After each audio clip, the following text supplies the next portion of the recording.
The next item of business is a statement by John Swinney on ensuring a safe and welcoming return to school for children, young people and staff.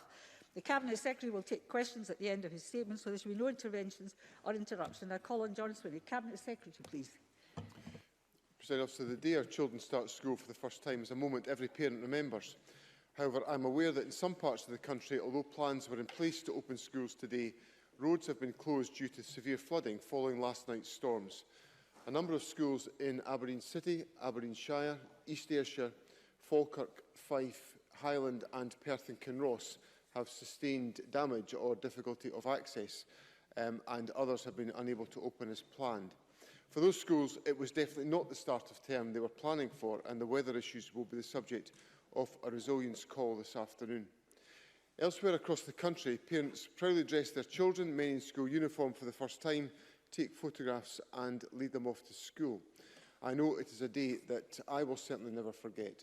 For older children, the start of the school year is equally a milestone. For many, it may be the first time for months that they have seen, met and spoken to their peers, and I'm sure there will be much joy and laughter. The excitement of a new teacher, a new classroom, perhaps new classmates, and each year marks a step in their growth towards maturity and adulthood. Every year is special. This year, even more so. Lockdown's grip was signalled the most powerfully by the closure of our schools. Nothing else captured quite the seriousness of the pandemic than the fact that we were forced to send children home from school. Schools that had stayed open through world wars and national crises closed their gates. Such was the power of the pandemic. That is why this week marks a milestone, not just in our children's lives, but in our nation's recovery from COVID, a step towards growth and renewal. This week, we reopen our schools. Presiding Officer, I know that some people are anxious. That is not surprising. This was a momentous step evoking mixed emotions. On top of all the worry parents feel every year, everyone knows the virus is still out there. So people rightly ask, how will we keep our schools safe, and how will we support our teachers, pupils and young people through the weeks and the months ahead? Given all our nation has gone through, the pain and sacrifice people have endured, it is a question we must face and we must answer. The Scottish Government made a choice some time ago. Schools are of such critical importance to the life and well-being of our children, of our nation, that we could not keep them closed for a moment longer than necessary.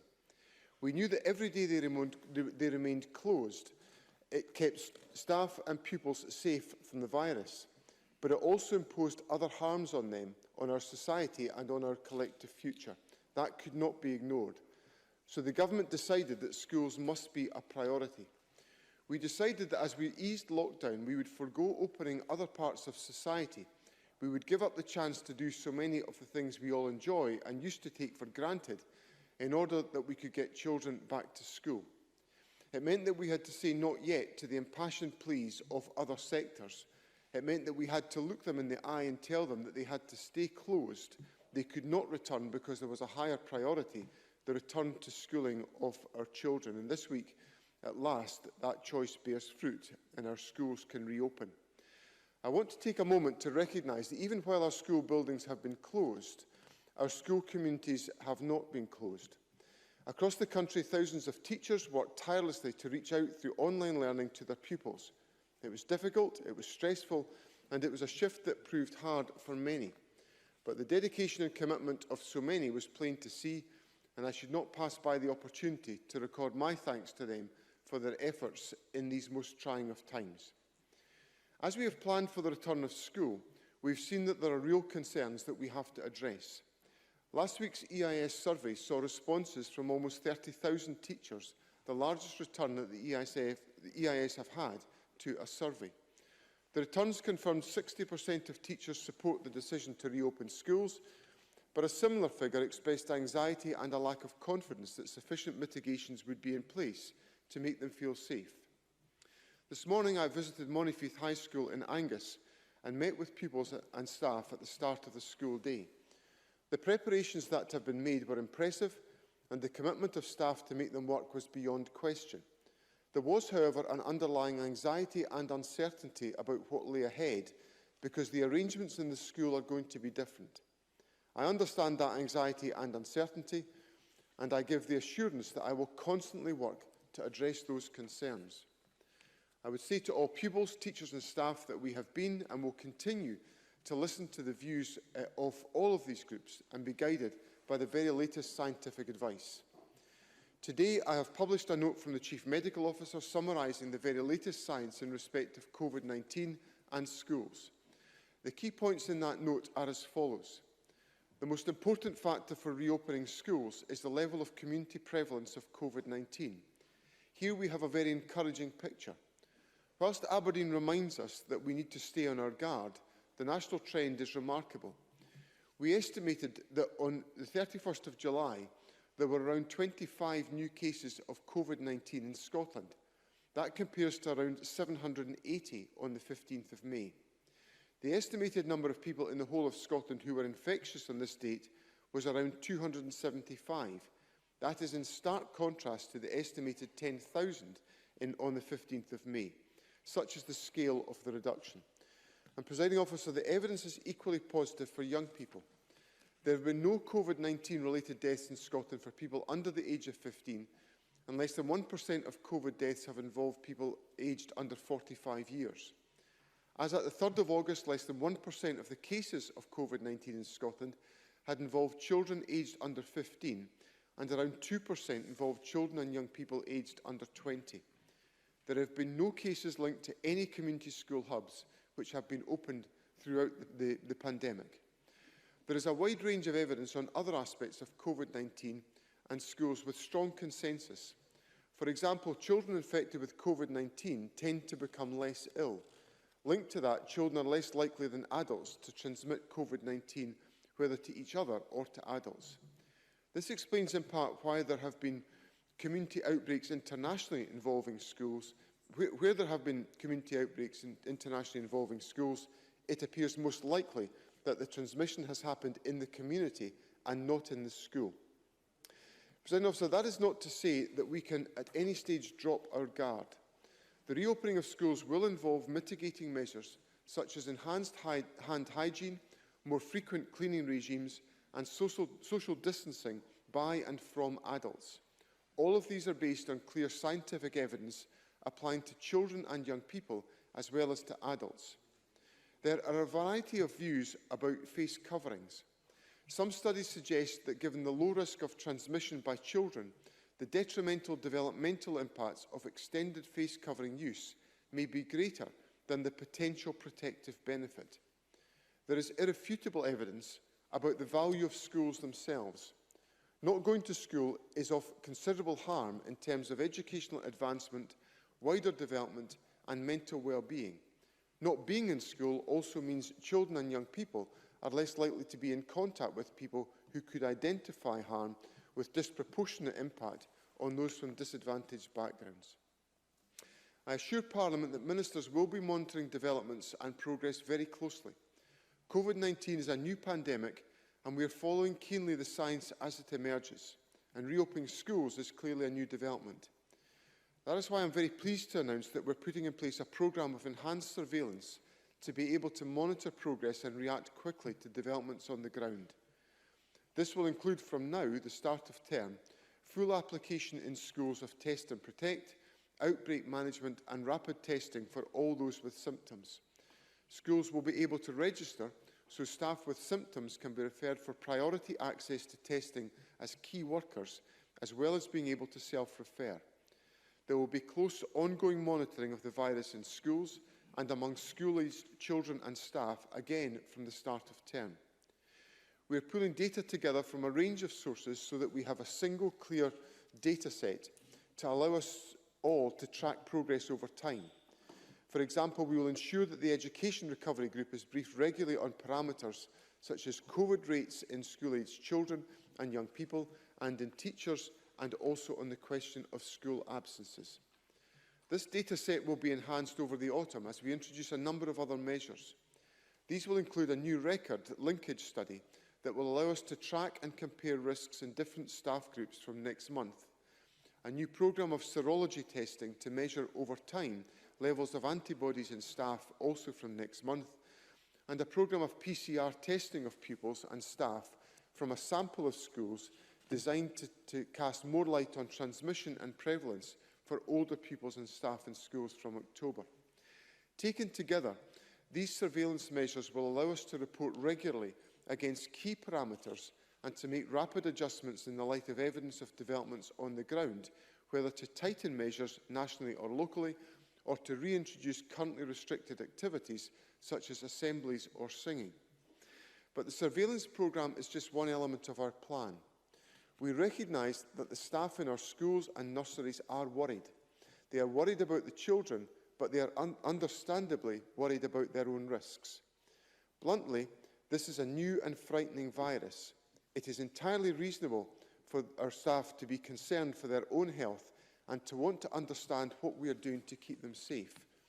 And more than that, I know they are often horrified at the idea that anything they do as an adult might risk the health of the young people in their care. So today I can announce that we are extending the testing programme. Teachers, nursery and school staff who are concerned that they may have been exposed to infection can now be tested for COVID-19 on demand, even if they show no symptoms. The step has been taken to provide additional reassurance to teachers and other staff as children and young people return to the classroom and to nursery. Presiding Officer, it is vital that these measures offer credible reassurance to all who have expressed anxiety about the reopening of schools. This work is set within the context of the moral and educational imperative of delivering education to every one of our children and young people. That drive must lie at the heart of all that we do, and I want to restate our vision and ambition for education in Scotland. Our collective aim is to achieve excellence and equity for all children. Our education recovery mission must be to further improve Scottish education and accelerate progress in closing the poverty-related attainment gap. But we must recognise that even as we rededicate ourselves to that task, our schools are not fully returning to normal. There will be changes, restrictions and constraints. The virus is still with us, so we will provide support. As previously announced, we are making a total additional investment of £135 million to ensure that our children, young people and staff can be welcomed safely back into schools. This includes £80 million to bring additional teachers and staff into Scotland's classrooms in the new school year to promote education recovery, renewal and a more resilient education system. This funding is sufficient for local authorities to recruit approximately 1,400 additional qualified teachers, with the final numbers determined by the precise mix of staff recruited and the needs of children and young people. We expect that these additional teachers will provide a range of additional support to help reframe the recovery work, including supporting schools to alter class sizes and composition where possible, as set out in the guidance. We are in no doubt that there have been negative impacts of a prolonged period out of school during lockdown, and now is the time to inject energy, pace and a renewed focus on all children achieving their potential. All staff have a vital role in this, and as the new term begins, additional staff can offer support to groups of learners who need more intense support and cover classes for teachers who are self-isolating. They will also be vital in responding to any further local outbreaks of the virus, which could necessitate implementation of contingency plans for blended learning for a period. In addition, we have been working with the General Teaching Council for Scotland to ensure that retired teachers and registered teachers who are not currently teaching can quickly get back into the profession wherever this proves necessary. The return to school does signal a milestone in the country's recovery from the pandemic, and that is important. It is also important that we continue to focus on the mental health and well-being of our children, our young people and our staff working in schools. I have previously indicated that as we return to school, well-being should be a central consideration. It is essential that remains the case. We know that education authorities and schools have support in place through whole school and targeted approaches to support children and young people as they return. This will include counselling support provided through schools, which will be available from this year across Scotland. In preparation for the return to school, Education Scotland has published new guidance on the resources available to support children and young people's learning about their well-being and to support their well-being. We are also working through the Education Recovery Group to develop new resources designed to support the well-being of school staff. All of these things will enable children and young people to reconnect to their schools, their friends and their learning, and to benefit once again from the care and support that schools provide. Presiding Officer, the virus imposed so many restrictions. It closed our schools and locked down our society, and it has taken so many lives. But we are determined. We've made a choice. Our children are our priority, and we will give them, their friends, their classmates, their daily routine back. In closing, I would like to remind Parliament that school has always been about more than learning. It is about joy, friendship, community and growth. The virus is still with us, but I make up this pledge to the pupils, parents and teachers of Scotland. We will keep our children safe, we will keep staff safe, we will keep our schools safe, and we'll get our children back to school. Thank you very much, Cabinet Secretary. Now, the Cabinet Secretary will take questions on the issues raised in the statement. I intend to allow around 40 minutes for questions. It sounds a lot, but there are 21 members wanting to ask questions, so the usual caveat. It would be helpful if members who wish to ask a question would press the request to speak buttons now. And I call Jamie Green to be followed by Ian Gray. Mr Green, please. Thank you, Deputy Presiding Officer. Can I thank the Cabinet Secretary for his statement? Also pay tribute to those who've worked relentlessly to keep schools open during the lockdown and also get them reopened, reacting very quickly to policy shifts with patience and a lot of enthusiasm. And that's all school staff, teachers, council workers, transport drivers, and also parents themselves who've become de facto teachers over the last few months. We wish them all the best this week. But having spoken to many parents and teachers this week, I know that some questions remain. So let me go straight into those, Cabinet Secretary. The first is around school safety. We know from the survey that the majority of teachers still do not feel safe today. Social media is awash with teachers and parents who are concerned at the sheer volume of people in one place and the inability to properly socially distance. So what can be done to reassure those who do raise concerns that schools are and will be safe places? The second is around PPE. Anyone who wants protection must get it. We know the cost of making schools safe already far outweighs financial support that councils have been given. So if they ask for more resource, funding or equipment to make schools safe, can we reassure them that they will get what they need? And lastly, we do know that localised clusters will occur. So what reassurances can we give parents now that schools will be the last to close and the first to reopen, that we will deal with outbreaks proportionately through fast testing, tracing, and that schools will reopen quickly and safely? That must be the primary concern of the government, that not a single day will be unavoidably lost of our children's vital education. Cabinet Secretary. Presiding Officer, on the first of the three questions that Mr Green raises with me on school safety, this is a fundamental question, and the whole issue about physical distancing has been considered at length by the scientific advisory group that has advised the Education Recovery Group and by the Education Recovery Group itself. The guidance is very clear about the position on on physical distancing and where it is appropriate for that to be maintained. What schools have been doing have been trying to minimise, in response to that guidance, the opportunities for there to be gatherings of individuals in congested spaces. And I saw at first hand the steps that have been taken in Montefiore High School, and I have seen in other settings the measures that have been put in place. And I think this is an ongoing challenge to ensure that staff confidence is built, that the guidance is implemented, it is followed, and that it is deployed in a proportionate fashion in all school settings.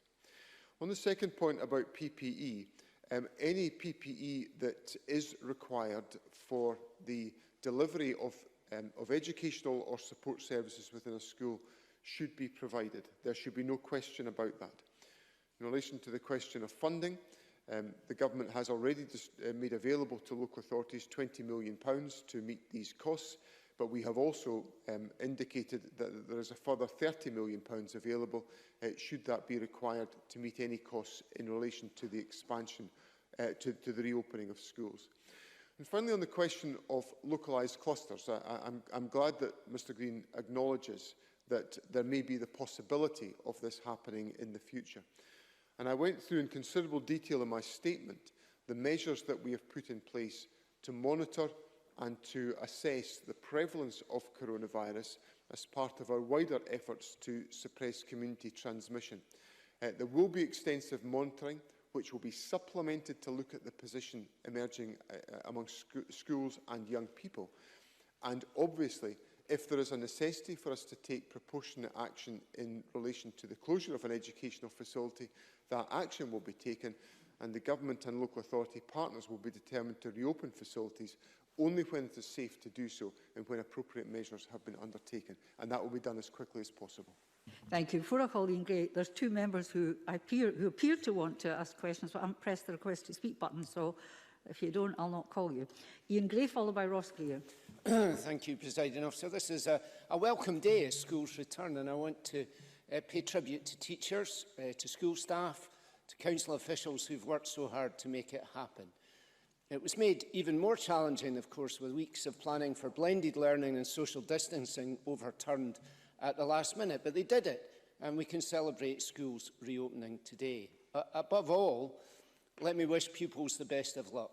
They have had a hard time, and returning will be tough in many ways too. A special word for those who are starting school for the first time ever today, and indulge me, Presiding Officer, if I mention Leo and Soren, my own grandsons, in day one of P1 today. Yes, pictures are available. Mr Swinney referred to the EIS survey showing most teachers support the return, and that's true, but it did, and he acknowledged this, also show that only 1 in 5 are comfortable with the mitigations in place. More testing will certainly help, but can I ask what other further mitigations will be explored? And since smaller class sizes are clearly one of those which could help, how many of those extra teachers does Mr Swinney believe are actually in place? Cabinet Secretary. First of all, can I wish Mr Gray's grandchildren well as they start school, and I'm sure it's been a very exciting day. I hope they got some sleep last night, which is more than could be said for the Swinney household, with the presence of thunder and lightning in Perthshire for most of the evening, or the night time, I should say. In relation to, Mr Gray raises a very substantive issue about the attitudes of teachers, and I have openly acknowledged that there is anxiety and nervousness on this question. And what I can say is that I've set out, and we've had extensive dialogue with the teaching professional associations and with other staff trade unions to formulate the guidance, and I appreciate their constructive contribution to that process. Equally, we have listened carefully to some of the issues, and what I've said today about testing, I hope, strengthens some of the confidence that members of staff feel. But there must be, and what I would add further to that, is a commitment to engage in further dialogue with the professional associations as the days go on and as we begin to see the issues that emerge from the process of opening schools. And indeed, there is a meeting of the Education Recovery Group on Friday to assess how the first few days have taken their course, and the Education Recovery Group will meet regularly to continue that review and reflection. And I remain open to any further changes in the guidance that would be of assistance. I've heard public commentary from the EIS General Secretary about face coverings, and my mind is by no means closed on that question in relation to the guidance that we have put out already. In relation to the recruitment of teachers, that is an issue for local authorities. The Government has made the resources available to local authorities. We do not yet have an update on the recruitment that has been undertaken, but as soon as that is available, I will share that with Parliament as appropriate. I'd be hoping now that we can move on a little more swiftly with questions and answers. Ross Greer, followed by Beatrice Wishart, please. Thank you, Presiding Officer, and thank Cabinet Secretary for advance sight of the statement. I have two brief questions. The first is, the enhanced surveillance testing programme is very welcome, but quite simple question, why was it not ready now? Why will it take until October before it becomes fully operational?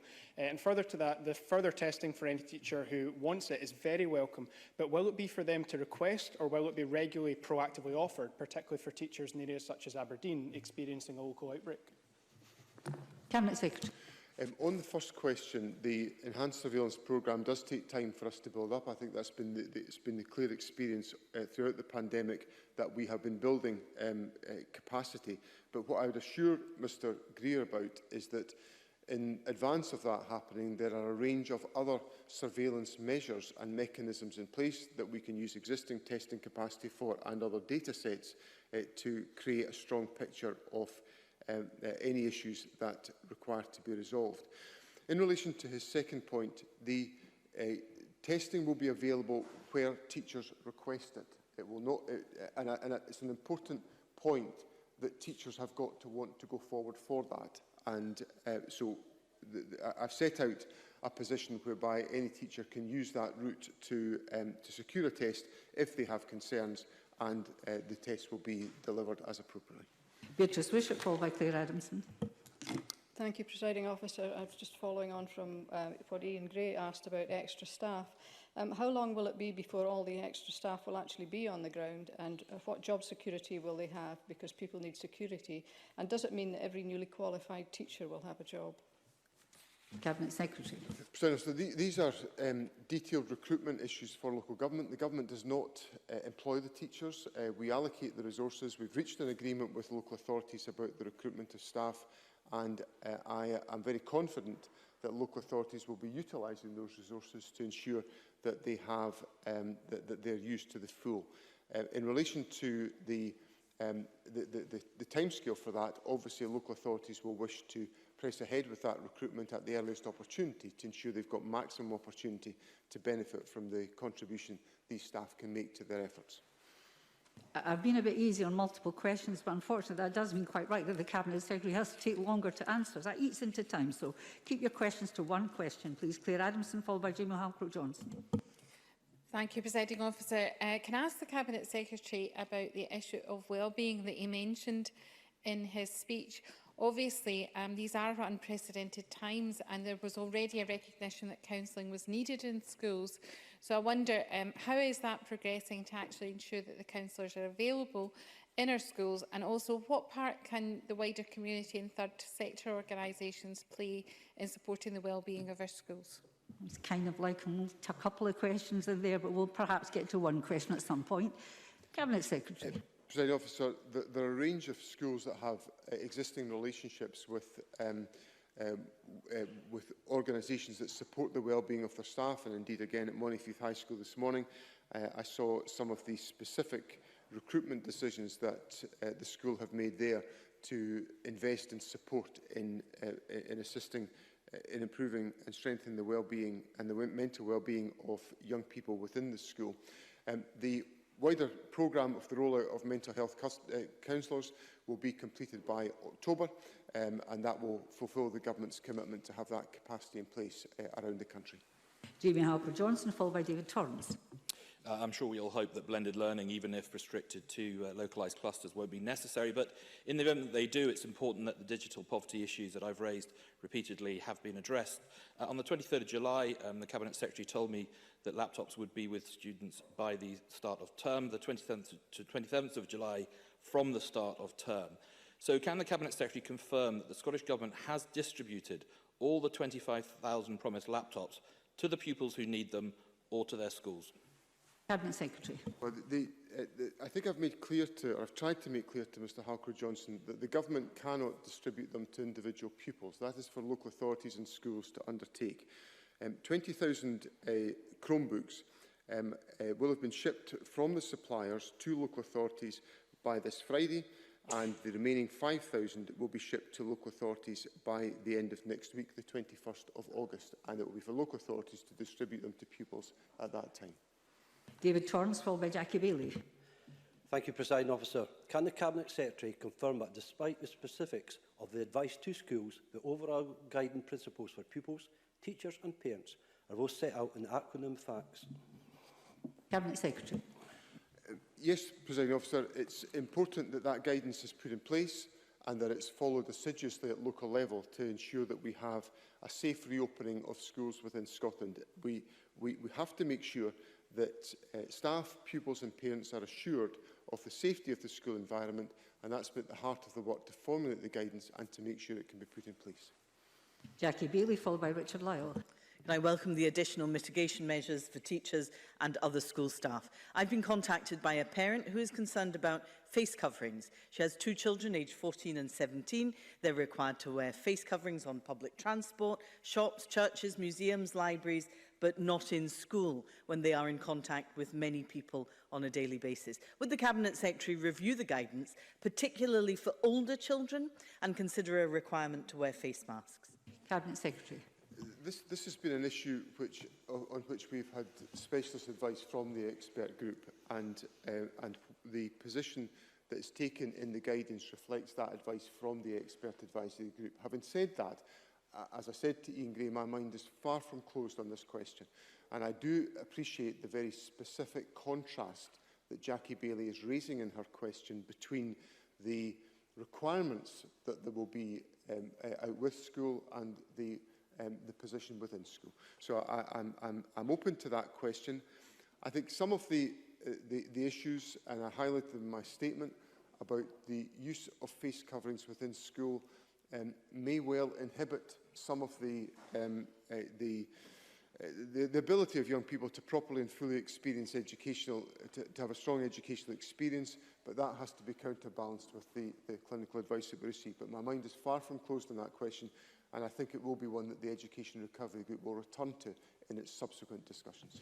Richard Lyle, followed by Daniel Johnson. Thank you, Presiding Officer. Cabinet Secretary, I welcome your announcement today regarding testing if required or requested. Exactly 7 weeks ago, on the 24th of June, I asked you in this chamber to plan with councils to ensure our kids and teachers are safe going back to school this week. Do you believe that everything has been done to minimise any risk to ensure that it is safe to return to school?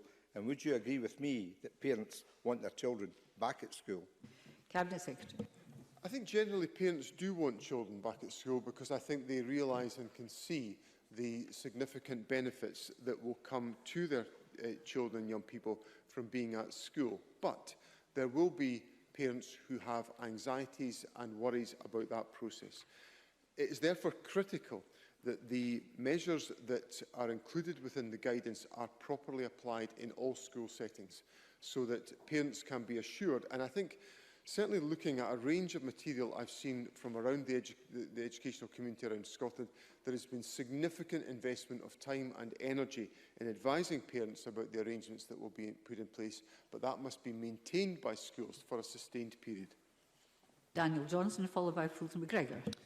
Last night I hosted a Zoom call with local parent councils, and while they welcomed the reopening of schools, their question was, if the circumstances arise that schools have to close again, on what basis will they be made? In particular, who will make that decision, what the criteria will be, and will there be a difference between school outbreaks and community outbreaks? I thought we were getting single questions, but there we go again, Cabinet Secretary. Presiding Officer, if a school has 2 positive cases within a 14-day period, it will be defined as having an outbreak. And in those circumstances, and indeed in a circumstance of any positive case within a school, the school should contact the local health protection team within the locality. And it then becomes a discussion which may vary depending on the circumstances and the composition of the outbreak as to what action is taken.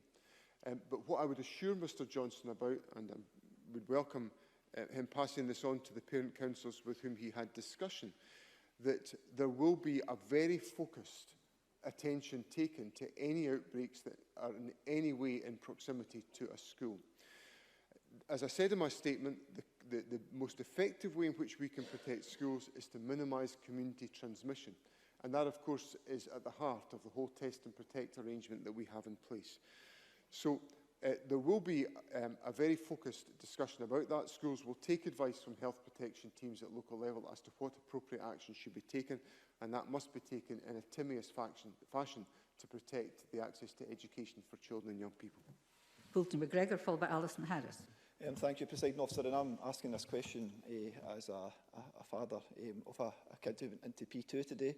And I'd like to thank his school and North Lanarkshire Council for all they've done to make him and us feel safe. That was very evident at the gates. And before I ask my question, I'd just like to take this opportunity as a parent and not an MSP to thank the Cabinet Secretary, Both he and the First Minister have given everything to put our young people first and worked tirelessly over this summer period in the midst of a global pandemic, and allowed to see the scenes that I've seen today at my son's school, for example. Mr McGregor, So I understand, well, but please ask a question. Thank you, Presiding Officer, but I did want to put that thanks on the record, given the week it's been. My question is on face coverings in school transport. It's pretty similar to where Jackie Bailey was going. I've had a number of queries from parents of school children concerned that they are not needed on school transport, and school transport particularly. And I'm wondering if the Cabinet Secretary can talk a wee bit about the thinking behind this. Thank you. Provide reassurance to my constituents who are Thank you. worried. There's a sort of a question about school transport built in there somewhere. Presiding Officer, the advice that we received from the Clinical Advisory Group essentially advised us to extend the definition of the school estate from the physical buildings of the school to include school transport, dedicated school transport. And I make that distinction where the position on face coverings, where the balance of evidence that the Clinical Advisory Group looked at indicated that it was inadvisable to apply mandatory wearing of face coverings within schools. That then extends to the dedicated school transport. Now, of course, where Mr McGregor's question highlights some of the debate in this question is that on general public transport where school pupils are travelling, they would be required to wear face coverings in accordance with the regulations that are required more generally in society. And that's to acknowledge that general public transport is not part of the school estate. But as I said to Jackie Bailey, and I reiterate to Mr McGregor, this is an issue on which the Government will continue to listen carefully to representations that are made and to taking further scientific and clinical advice. At this rate, I can say that I don't really get everybody in, which I'll be very disappointed if that happens. Alison Harris, followed by Alec Cole-Hamilton. Thank you. The Cabinet Secretary will be aware of increased concerns over older secondary pupils that have emerged in recent weeks. While existing guidance does recognise some of the differences by age cohort, can the Cabinet Secretary address whether monitoring will extend to this particular issue and if any further guidance has been given? Cabinet Secretary. The monitoring most definitely will extend to that issue, and I hope what I said in my statement gives reassurance to members of Parliament that data will be gathered and will be reviewed regularly by the Education Recovery Group that addresses exactly that question. And if out of the analysis of that data there is a requirement to review any of the guidance, I give Parliament the assurance that that will be undertaken. Alec Cole-Hamilton, followed by Kenneth Gibson. Thank you, Presiding Officer. Parents of the P1 intake in Edinburgh were written to by the City Council on Wednesday, advising them that the traditional soft start for P1s would be abandoned, that children would have to attend for a full day on their first day, and that parents who were dropping them off would be limited to one adult per child in the playground. Does he recognise that these children have suffered a great deal under lockdown? They haven't been in a formal peer group setting for 5 months, and that the soft start transition would be more important now than it has ever been before? Cabinet Secretary. I do acknowledge that, but it is important that while we have put in place a framework of guidance for the return of formal schooling, it is up to individual local authorities to determine their own position in their local environments, and it's an issue quite clearly for the City of Edinburgh Council, and I'm sure the City Council can explain to Mr Cole-Hamilton why it arrived at that decision. Kenneth Gibson, followed by Brian Whittle. Thank you, Presiding Officer. For schools to open successfully, it's crucial to have the confidence of pupils, parents and staff that it's safe to do so. Does the Cabinet Secretary therefore agree with Professor Russell Viner, President of the Royal College of Paediatrics, that, and I quote, there is very little evidence that COVID-19 is transmitted in schools, following a study of 20,000 pupils and teachers in 100 schools by Public Health England, and that this evidence should help to reassure all concerned? Cabinet Secretary.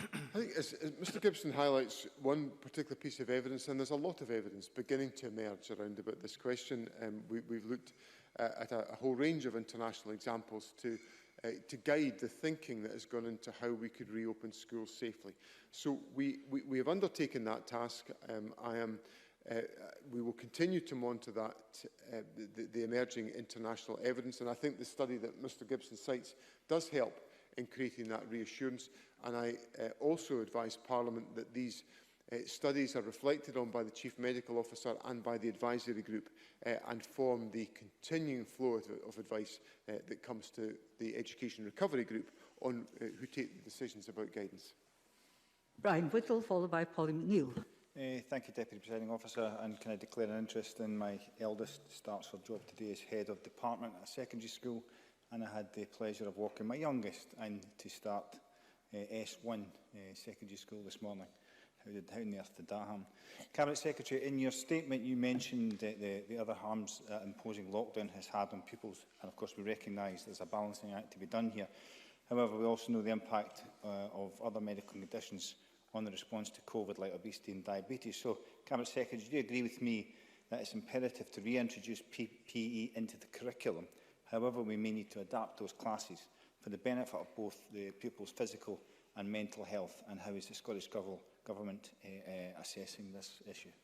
Cabinet Secretary. I think it's, I agree with the point that Mr Whittle makes and his understanding of the balance of harms with which we are wrestling here. And I think the key point that I would highlight in Mr Whittle's question is his understanding that there may need to be an adaptation in how physical education is delivered, rather than just taking the view that what was done before must be reapplied. There will be a need to undertake some redesign and redeployment.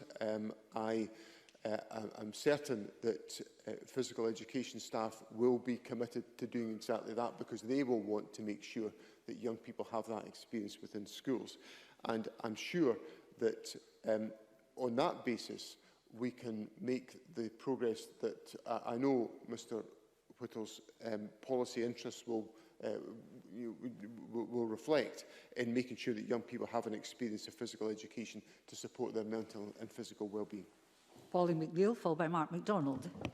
According to the EIS, 40% of teachers still feel unsafe in attending at work this week. But what specific support, therefore, can the Cabinet Secretary offer teachers who just need some general mental health support for the day-to-day worries that you've already talked about?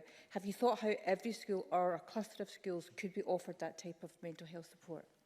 Cabinet Secretary. I think it is a very important point, and I think within the approaches that individual schools are taking, and certainly the discussions that I've had with a number of schools about the preparations that they are making, the reassurance and well-being of staff has been absolutely critical to what they are trying to do. So I don't think in any way, I think probably the best reassurance I can give Pauline McNeill at this stage is that I think that is recognised fundamentally within the education system. And it has to be addressed through reassurance and support, and that may become more intense for particular members of staff. One piece of encouragement I would say in this respect is that when as I said earlier, we've looked closely at international evidence, and international experience tends to suggest that as the weeks go by, confidence grows in the way in which schools are taken forward. But what is critical in the foundations of that is that mitigation measures are being followed at all times, and that builds confidence in members of staff as a consequence. But I think the suggestion about a clustering arrangement is a very valuable suggestion. Mark MacDonald, followed by Maureen Watt. Thank you, Presiding Officer. As with other members, my son started S1 today. My daughter will start P6 later this week. Can I thank the Cabinet Secretary for helping me rule out teaching as a future career option over the recent months? And can I also ask him, parents in Aberdeen are obviously concerned about their children going back to school while local restrictions remain in place. I hear the reassurances in general which have been provided, but what specific reassurances can the Cabinet Secretary provide today which I can relay to my constituents, some of whom are concerned about their children returning to school while Aberdeen remains under local measures? Cabinet Secretary. President Officer, I recognise the acute significance of the point that Mr MacDonald makes about schools in the city of Aberdeen. My officials are in very active discussion with Aberdeen City Council in relation to all of these questions, and I know the City Council is focused on ensuring that all necessary measures have been taken in all schools to be confident about the arrangements. Obviously, what I've set out today in terms of the surveillance measures will be available in the City of Aberdeen, and of course there is a very clear leadership in the City of Aberdeen just now in relation to the incident management team around the outbreak that we currently have there, which is looking in ever more forensic detail at all of the cases and the contacts that are being pursued. So the test and protect arrangements that are in place in Aberdeen today are focusing very closely on the possibility of transmission and doing everything in its power to stop that, and that will extend into schools into the bargain. Maureen Watt, followed by Jeremy Balfour.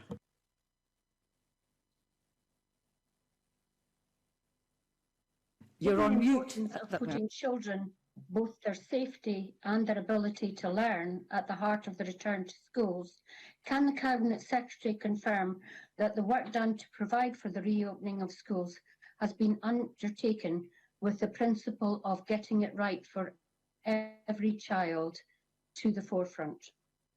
Cabinet Secretary. Yes, Presiding Officer, that is the case, and one of the key elements of the guidance is to acknowledge that for some young people the access to education will have to be undertaken in a different fashion to meet the individual needs of that individual child. So at the heart of the guidance, that point is accepted, and I know that individual schools have looked very carefully at how they can make sure, particularly after the prolonged lockdown that we have had, that young people are supported to make their return to education as appropriate for those individuals as it possibly can be. Jeremy Balfour, followed by Gordon MacDonald. We've heard discussions already from the Deputy First Minister about the wearing of face masks. I've been contacted by a number of parents here in Edinburgh whose children are in mainstream school but have additional support. They've been told that the additional teacher support have to wear a face mask if they're in contact with that child for more than 15 minutes. That's causing a lot of distress, and children are refusing maybe to go to school because of that fear. If face masks don't have to be worn normally by pupils, why should they be worn when we're dealing with children with additional needs? Cabinet Secretary. I think the issue that I think the key point in answering Mr Balfour's question is the issue about physical distancing. And in a classroom setting where physical distancing can be delivered, the guidance says there is no requirement for face coverings, but that is where 2 metres physical distancing can be supported. Obviously, in the circumstances that Mr Balfour raises, there may be closer proximity required to support the young person. That's where the guidance essentially reflects the position of requiring to wear face coverings. So it's an acknowledgement of the ability to protect members of staff. Now, I appreciate, and Mr Balfour's question highlights this, that may be off-putting to a child or young person. And that is one of the reasons why the guidance that we have and the advice that we have indicates that in all circumstances it would not be advisable to have mandatory face coverings in schools. So Mr Balfour's question highlights the dilemma, and I think provides an explanation as to why it's put in place, or that requirement is put in place for children with additional support needs in certain circumstances. Gordon MacDonald, followed by Sarah Boyack. What reassurance can the Cabinet Secretary provide for teachers and school staff who are anxious about socialising with family and friends who fall into the vulnerable categories after interacting with not only hundreds of young people in their school, but also with their teaching colleagues? Cabinet Secretary. The first thing I would say is that in relation to interaction with teaching colleagues, members of staff should be observing physical distancing at all times. And that's one of the implicit parts in the guidance. Secondly, I think what I would say to Mr MacDonald is that to the general guidance that we have issued as a government to those who have, for example, been shielding, is that while shielding has been paused, people in that category need to take additional care about their interaction and their contact. So I would encourage Mr MacDonald to advise constituents about the need to follow that general guidance to address the point of concern that he's raised with me today. And Sarah Boyack. First Minister, you referred to the nervousness expressed by so many teachers. Are there up-to-date statistics on the numbers of teachers who've decided to retire early this year? I've spoken to several teachers who've told me that's what they're doing because they're worried about safety requirements and are concerned about the vagueness of the guidance on issues like social distancing. Is that a concern you have? Cabinet Secretary. I don't have data on that point, although it will become clear as we go through the school year. And there will obviously be the survey of teaching staff, which is undertaken in September, the results of which we will see in December. But obviously local authorities and the General Teaching Council will be able to give us some further data on retirement decisions.